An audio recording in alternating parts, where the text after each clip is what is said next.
নতুন দল ঘোষণা হুমায়ুন কবিরের জনতা উন্নয়ন পার্টির ঘোষণা করলেন ভরতপুরে সাসপেন্ডেড বিধায়ক। পূর্ব ঘোষণা মতোই বেলডাঙ্গায় আজ দলের নাম ঘোষণা। কি বলছেন তিনি, শুনবো।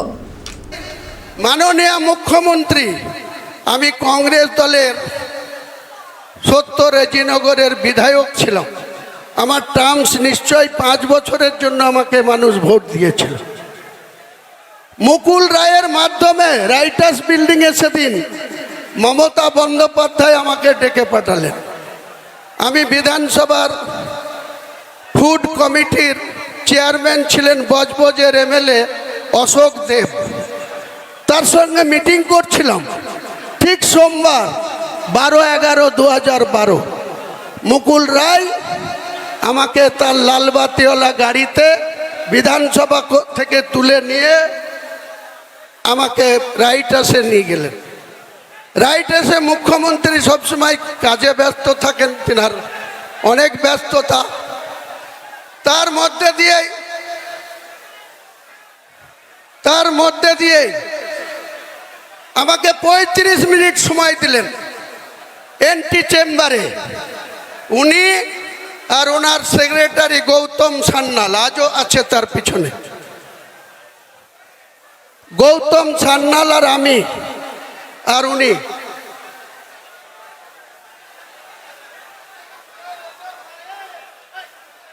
এমন মারবো না।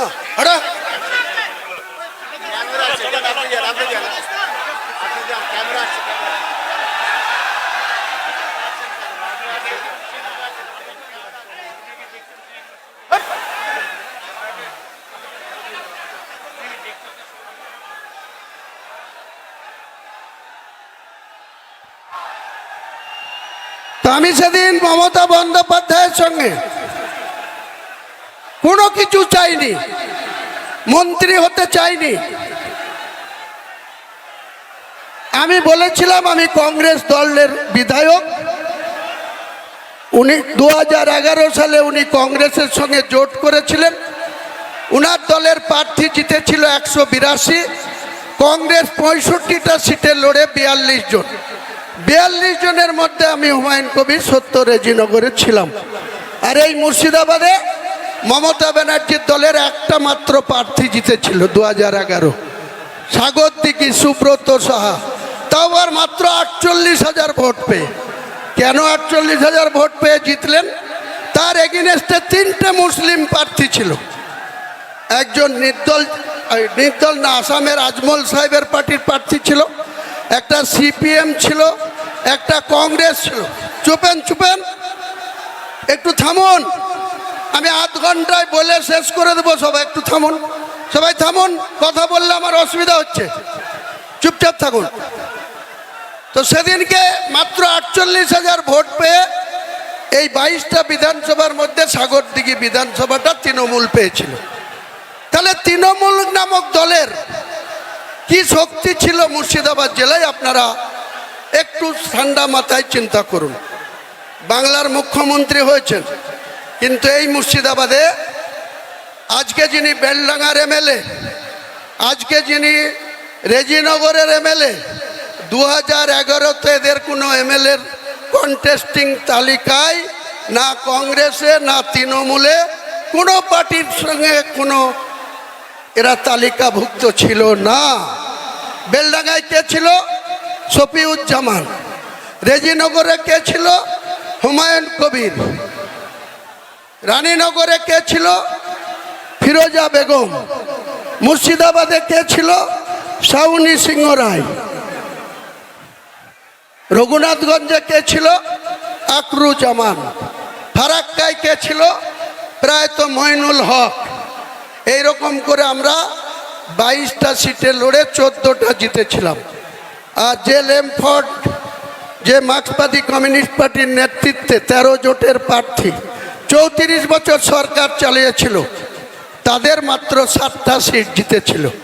একটা মাত্র তৃণমূলের জোড়া ফুলে মাত্র 48,000 ভোট পেয়ে তিনি নির্বাচিত হয়েছিলেন, তিনাকেই মন্ত্রী করে দিলেন। 2016-তে কি হলো?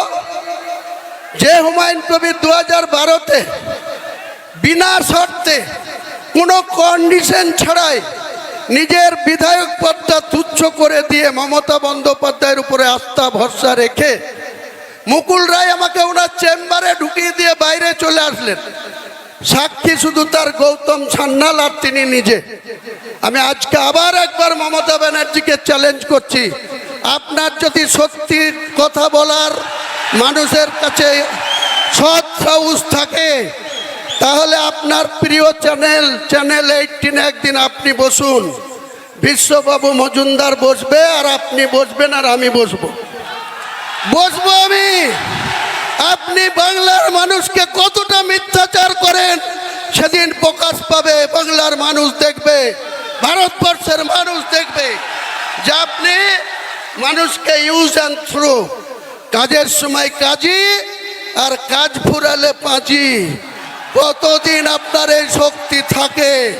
মমতা বন্দ্যোপাধ্যায়কে আমি চ্যালেঞ্জ করছি, আপনার সৎ সাহস থাকলে, সততা থাকলে আপনি বিশ্ববাবুকে ডেট দেন, আপনার সময় মতো বের করুন।